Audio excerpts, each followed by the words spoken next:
Ouverture d'un guichet unique, accueil et information au ministère de la fonction publique et de la réforme administrative. Une initiative de ce ministère en partenariat avec le Haut Commissariat à la modernisation de l'État pour orienter les usagers. Ouverture ce jour de la saison sportive 2013-2014 des forces armées nigériennes. Le top départ du parcours de santé a été donné par le ministre de la Défense nationale Karijo Mahamadou en présence de plusieurs officiers, sous-officiers et hommes de rang.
Mesdames et messieurs, bonsoir et merci de votre fidélité de suivre ce journal que nous ouvrons avec cette audience au cabinet du Premier ministre. Le Premier ministre chef du gouvernement, Brigitte Raffini, s'est entretenu ce matin avec une délégation des ressortissants de la commune d'Arlit conduite par Abdurrahman Laouli, maire de cette ville. Le projet Arlit Sarho ou Arlit la Coquette était au centre de leur entretien.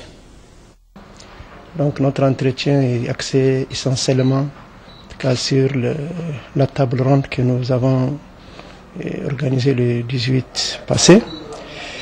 Avec le chef du gouvernement, en tout cas, on a longuement échangé sur cette opportunité.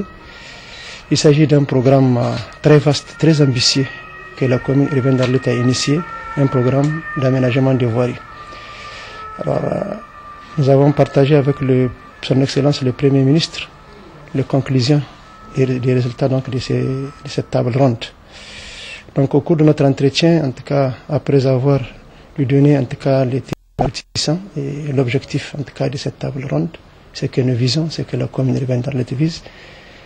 Et son Excellence nous a prodigué des sages conseils, en tout cas, et nous avons pris bonne note. C'est le lieu vraiment de lui rendre un hommage mérité. Il nous a encouragé, en tout cas, parce que c'est une initiative, en tout cas, c'est une première. Et je pense qu'on n'a pas le droit d'échouer. Cette initiative, en tout cas, elle rentre dans les cadres parfaits, en tout cas, et elle rime avec, en tout cas, les grandes lignes de la politique de la 7e République. Il s'agit, en tout cas, d'aménager les voies de la commune urbaine d'Arlit.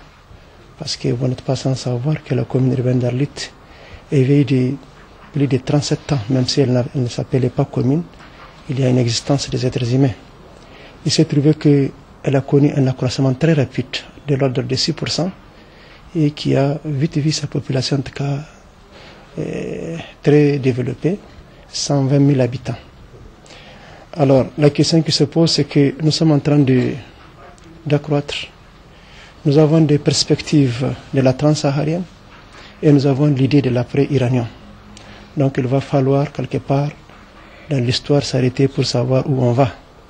Et justement, c'est à la recherche de cette réponse que le conseil municipal de la commune urbaine d'Arlit a initié un programme d'aménagement des voiries pour pouvoir en tout cas penser, chercher les voies et moyens pour mettre la population de notre commune en tout cas dans des conditions à l'abri des intempéries.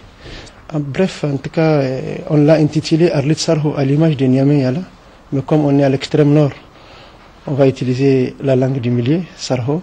Mais au-delà de l'aspect en tout cas esthétique, nous sommes en tout cas en train de rechercher un aspect en tout cas beaucoup plus salvateur qui va en tout cas mettre notre population dans des conditions de vie certes, mais à l'abri de certaines intempéries.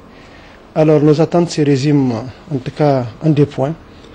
D'abord, on est très content d'entendre en tout cas le chef du gouvernement nous apporter son soutien par rapport à ces projets et également le soutien des partenaires techniques et financiers pour nous accompagner dans la réalisation de ces programmes. Certes, il faut le dire que la population de d'Arlit, en tout cas, son soutien, lui, il est en tout cas sans réserve. Nous avons apporté tout le soutien, qu'il soit matériel, moral. Ce que nous cherchons maintenant, c'est que les partenaires puissent nous accompagner, les partenaires financiers et techniques, pour que cet objectif voit le jour. Abdraman Mouri, maire de la ville d'Arlit, et se communiqué suite à la requête adressée au juge de référé relativement à la marche que le ROTAB a projetée pour le samedi 25 janvier 2014. Le tribunal de grande instance hors classe de Niamey, statuant en matière de référé, a rejeté la dite requête tendant à l'annulation de l'arrêt du président du conseil de ville de Niamey qui interdisait la dite marche, notamment pour violation de l'article 3, alinéa 2 de la loi 2004-45 du 8 juin 2004 relative aux manifestations sur la voie publique. Les conséquences qu'on peut tirer de cette décision, c'est que toute participation à cette marche est une violation aux dispositions légales de la loi précitée et tout contrevenant s'expose à des poursuites pénales. Formation des journalistes des secteurs publics et privés sur les IST VIH-Sida par la coordination intersectorielle de lutte contre les IST VIH-Sida. Elle a débuté hier à Niamey et vise à renforcer les capacités des hommes des médias sur cette pandémie. C'était en présence du ministre de la Communication et des Relations avec les institutions. Le récit de Joy Isaac. Le choix des journalistes n'est pas un fait du hasard. Le comité intersectoriel de lutte contre le VIH-Sida veut, à travers la communication, trouver un canal sûr de sensibilisation et d'information sur les IST VIH-Sida. C'est pourquoi renforcer les capacités de ces journalistes devient nécessaire pour la lutte contre la propagation, la stigmatisation et la discrimination des personnes vivant avec le VIH. L'activité pour laquelle nous sommes là ce matin n'est pas des moindres, car comme vous le savez, les hommes de médias sont les premiers communicateurs en interaction directe avec les populations, toutes catégories confondues. La lutte contre le sida se doit d'être collective et c'est pour ça que chaque acteur devrait se positionner dans son domaine. Nous pensons que les médias en constituent un acteur de taille, bien qu'ils soient souvent considérés comme des simples prestataires de services. C'est pour ça que nous démarrons cette nouvelle année avec cette importante formation sur le renforcement des capacités des journalistes privés et publics de la capitale. Il revient, après la formation, à chaque média ou à chaque journaliste de définir sa programmation en fonction de sa ligne éditoriale et des moyens dont il dispose. Le ministre des tutelles a salué l'initiative du comité et invite les journalistes à s'engager dans la lutte. Cette formation, j'ose espérer, contribuera à renforcer vos capacités journalistiques et vous permettra d'imprimer un nouveau souffle de la mise en œuvre des actions de prévention des IST VIH-Sida, plus particulièrement dans le combat contre la stigmatisation et la discrimination dont font l'objet les personnes vivant avec le VIH. En effet, votre implication en tant que journaliste constitue un puissant levier qui facilitera le dialogue avec les populations et renforcera la crédibilité des politiques et des programmes. Aussi, se fondant sur les principes, les règles de la déontologie et d'éthique qui incarnent votre profession, vous apporterez aux populations les éclairages indispensables pour contenir et prévenir cette maladie du siècle. Vous accompagnerez, j'en suis convaincu, les scientifiques, les politiques, les gestionnaires des programmes et la société civile dans les différentes phases de la mise en œuvre de la stratégie en partageant avec la population les informations sûres afin d'assurer une visibilité des actions menées autour de la riposte. Mesdames et messieurs, grâce à vos capacités de mobilisation et vos talents pour la sensibilisation, vous pouvez aider à plus de dépistage et à une meilleure prise en charge médicale, à sortir les personnes vivant avec le VIH de l'isolement, et remplacer ainsi leur inquiétude par l'espoir et atténuer la stigmatisation et la discrimination dont elles sont victimes. Ils auront 3 jours d'information sur les IST VIH/Sida. Ces connaissances de base vont aider les journalistes dans leur communication de lutte contre la discrimination et la stigmatisation des personnes vivant avec le VIH/Sida.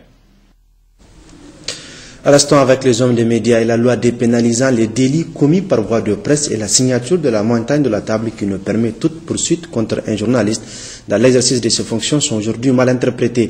On assiste à des pratiques qui n'honorent nullement la profession. C'est ce que nous rapportent Habibou Garba et Laouli Yahya. Faire jouer à la presse son véritable rôle de quatrième pouvoir d'une nation libre et indépendante, tel est l'objectif de la loi portant dépénalisation des délits commis par voie de presse et la table de la montagne signée par le président de la République, chef de l'État, Issoufou Mahamadou, le 30 novembre 2011. Ce sont des actes salutaires et synonymes de l'hier d'espoir pour l'ensemble des professionnels des médias qui aspirent à exercer librement et en toute responsabilité leur métier. Cependant, force est de constater que nombreux sont les journalistes qui s'adonnent allègrement à des pratiques qui n'honorent pas du tout la profession. Ainsi, on peut citer entre autres pratiques le non-respect de l'éthique et de la déontologie des métiers de presse qui constituent le pilier de la profession. C'est d'ailleurs pourquoi certains observateurs qualifient ces journalistes de brebis galeuses. Pour eux, la dépénalisation et la déclaration de la table de la montagne sont une sorte de licence à tout faire qui leur permet de faire ce qu'ils veulent, parce que leur crainte au départ, c'est qu'on peut arrêter un journaliste, le jeter en prison. Or, depuis l'acquisition de cette loi portant pénalisation, on a assisté à un spectacle désolant. N'importe qui crée un journal, n'importe qui vient sur le plateau d'une télévision ou sur une radio pour insulter père et mère, un citoyen tout court, a plus forte raison les autorités. C'est vrai, il y a des dérapage de la presse. Parce que ce qui est mal aussi, ce qui est écœurant, c'est quand il y a un homme politique derrière un journaliste. C'est-à-dire tous les propos que les journalistes disent, s'il ne dit pas honnêtement au fond de lui, s'il y a un homme politique ou une personne derrière lui, c'est ça justement qui fait mal et c'est ça qui n'est pas bien. Nous constatons vraiment dans les faits, depuis quelque temps, il y a des dérives au sein de notre corporation. Et vous savez, je dois vous dire que ce qui se passe aujourd'hui est inquiétant.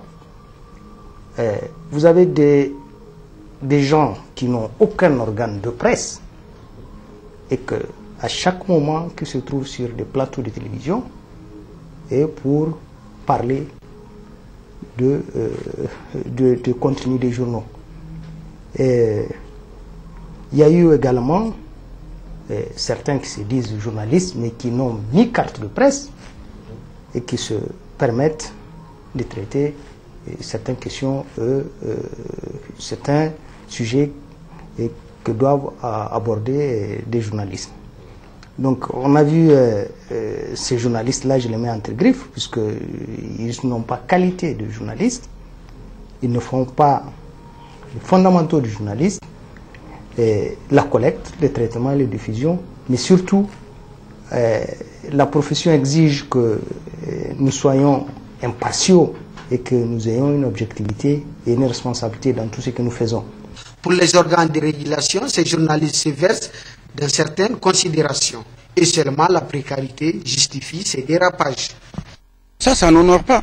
Aujourd'hui, on a comme l'impression que les journalistes sont devenus, comme avait-je dit, à la limite, quelque part, c'est des griots. En tout cas, c'est le griotisme moderne. C'est un peu ça la situation. C'est dommage, c'est déplorable, c'est un métier noble, mais malheureusement, le comportement des gens font que de plus en plus, il y a une lassitude, il y a une désaffection, même du grand public vis-à-vis de cette profession-là. Depuis un certain temps, nous avons constaté beaucoup de dérapages dans le traitement de l'information par les journalistes nigériens. Cela est dû à plusieurs facteurs.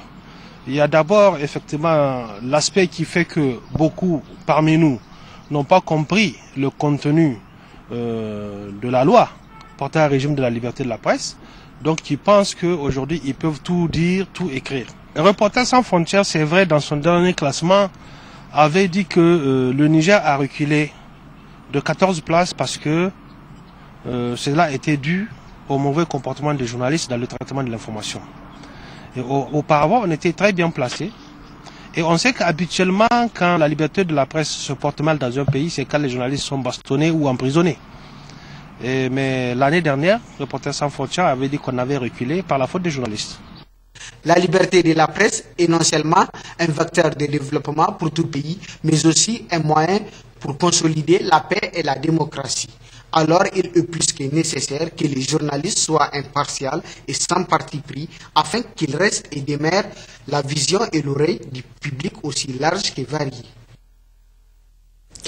Inauguration ce matin au ministère de la fonction publique et de la réforme administrative d'un guichet unique accueil et information pour orienter les usagers. C'est une initiative du Haut Commissariat à la modernisation de l'État à travers le financement de la coopération française. Le ministre de la fonction publique, Laouli Chebou, a pris part à l'inauguration suivie d'une visite guidée. Mahmoud Idrissa Mega et Asko Jibril. Il faut dire que c'est dans le cadre de la modernisation de l'administration publique, la facilitation de l'accès à l'information administrative que le Haut Commissariat à la modernisation de l'État, avec l'appui financier de la coopération française, a doté le ministère de la fonction publique d'un service d'accueil et de renseignement. Ce service comporte en son sein une base de données, une boîte à suggestions et plusieurs matériels permettant aux usagers d'accéder facilement, rapidement et régulièrement à l'information. Tous les agents de l'État sont nos usagers, ils sont en réalité nos clients. Maintenant, ce qu'il y a, quand on vient le petit matin, on se rend compte de l'affluence des gens. Et souvent, on trouve les gens désemparés d'abord pour repérer là où ils peuvent avoir la solution à leurs problèmes. Des gens désemparés pour retrouver même leurs problèmes, ça se situe à quel niveau. Donc pour résoudre ces problèmes, nous avons pensé qu'il faille mettre sur pied un guichet d'accueil information. Accueil information d'abord, il faut accueillir les gens, d'abord leur dire là où ils peuvent tirer les informations dont ils ont besoin. En plus de ça, les orienter vers les directions qui sont chargées de gérer les questions qu'ils posent. Le ministre de la fonction publique, Laouli Chebou, qui a pris part personnellement à l'inauguration de ce service, a effectué des remarques pertinentes pour l'amélioration du service et a donné séance tenante des instructions pour l'efficacité et le respect strict de ces principes. Le coup d'envoi de la saison sportive 2013-2014 des forces armées nigériennes a été donné très tôt ce matin à la place de la concertation de Niamey. Et c'est le ministre de la Défense nationale, Karidjo Mahamadou, qui a donné le top départ du parcours de santé en présence de plusieurs officiers, sous-officiers et hommes de rang. Jibril Namalka, Issaka Issa. Ils étaient nombreux, très nombreux d'ailleurs, à prendre part au démarrage des activités de la saison sportive des forces armées nigériennes. Une saison qui sera ponctuée par plusieurs activités que compte mener avec brio la direction de l'information, des relations publiques et des sports. Très tôt, le ministre de la Défense, Karidjo Mahamadou, s'est joint à la troupe pour témoigner une fois de plus son admiration et sa considération à ces hommes et femmes qui, de jour comme de nuit, veillent à la sécurité du peuple nigérien. Pour y maintenir le cap, il faut faire beaucoup de sport. Et oui, beaucoup de sport afin d'avoir un esprit sain dans un corps sain. Le colonel Abdoulaye Adamou Harouna a dans son discours rappelé les vertus du sport. Le sport qui est un véritable instrument de cohésion, très fort, vecteur d'unité nationale. Bref, cette année sera pleine d'activités. Le programme des activités sportives militaires de chaque année comprend normalement dans l'ordre chronologique le contrôle obligatoire de la valeur physique individuelle, communément appelé COVAPI, le semi-marathon de Kanazi, le ballon militaire, Coupe du ministre de la Défense nationale, le championnat d'athlétisme au niveau des zones de défense,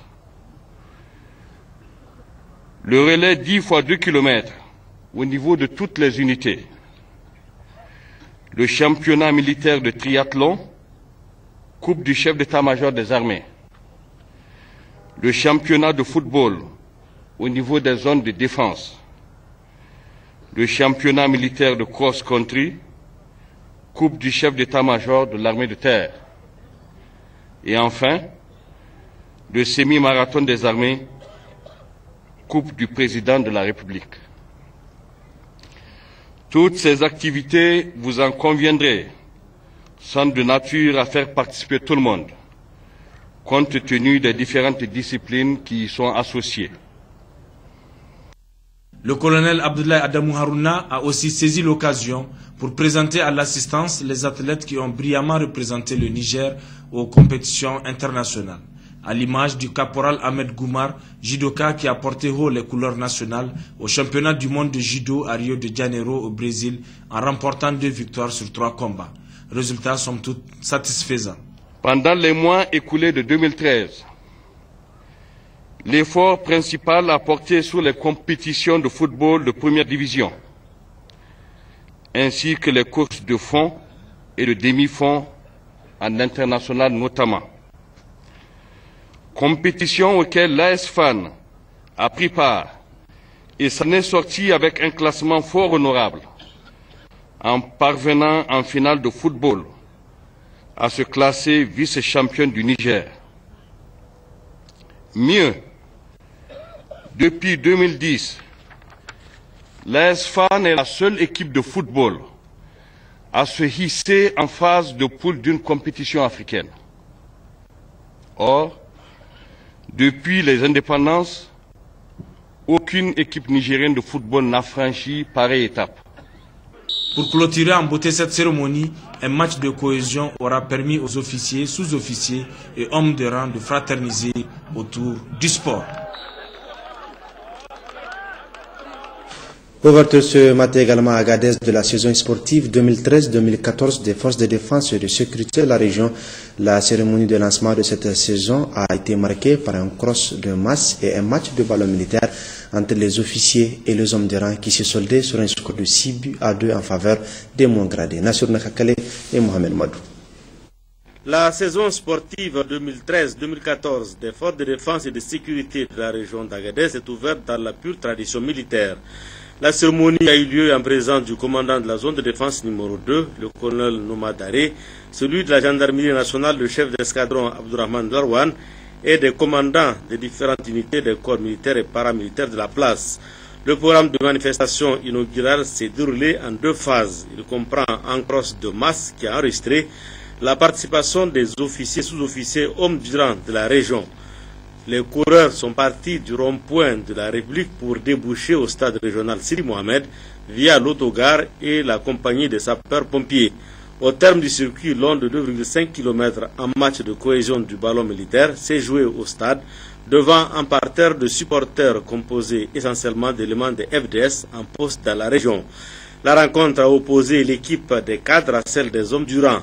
Elle s'est soldée au finish par le score sans appel de 6-2 en faveur de la troupe. Les militaires du rang qui savourent leur victoire ont exercé une domination pressante tout au long de la partie sur un adversaire tout aussi déterminé à remporter sans succès le match à disputer.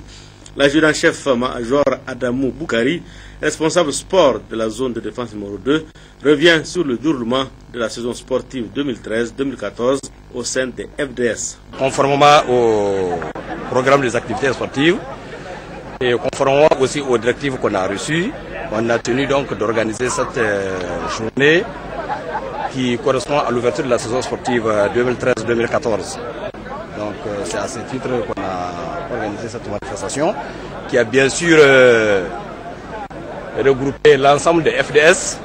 Donc il y a eu une première phase qui a concerné le cross de masse de 2,5 km et ensuite on est venu ici donc au niveau du stade, on a tenu un match de cohésion qui a regroupé l'ensemble des FDS, militaires du rang contre les cadres FDS. Restons avec les militaires où le chef d'état-major des armées, le général de division Séni Garba, poursuit sa tournée de travail à l'intérieur du pays. Dans la région de Tawa où il se trouve depuis hier, le général de division a échangé avec les officiers, sous-officiers et hommes de rang de la zone de défense numéro 4 de Tawa, région retenue également pour l'exercice militaire Flintlock 2014. Yazirabiou Hawa Mahmoud. À sa descente d'avion, le chef d'état-major, le général de division Seyni Garba, accompagné pour la circonstance du directeur central du génie militaire et des infrastructures, colonel Maman Moussa, du coordonnateur adjoint Flintlock 2014, colonel Altine Moukaila, de son chef de cabinet, commandant Sadou Amadou, a été accueilli par le gouverneur de la région Salif Barmou, du président du conseil régional Adamou Ilo, des autorités communales et traditionnelles et du commandant de la zone de défense numéro 4, colonel Doro Omar.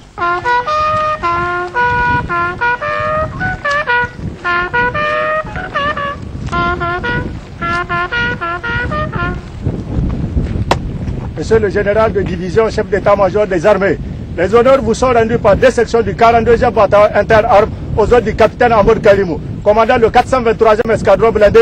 Mes devoirs, mon général.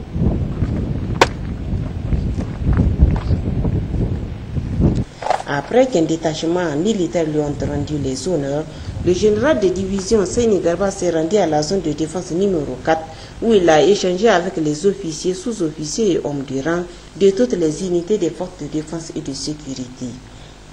Il a d'abord transmis les salutations fraternelles du chef de l'État, chef suprême des armées, son Excellence Mamadou Issoufou, et du chef du gouvernement, son Excellence Birji Rafini.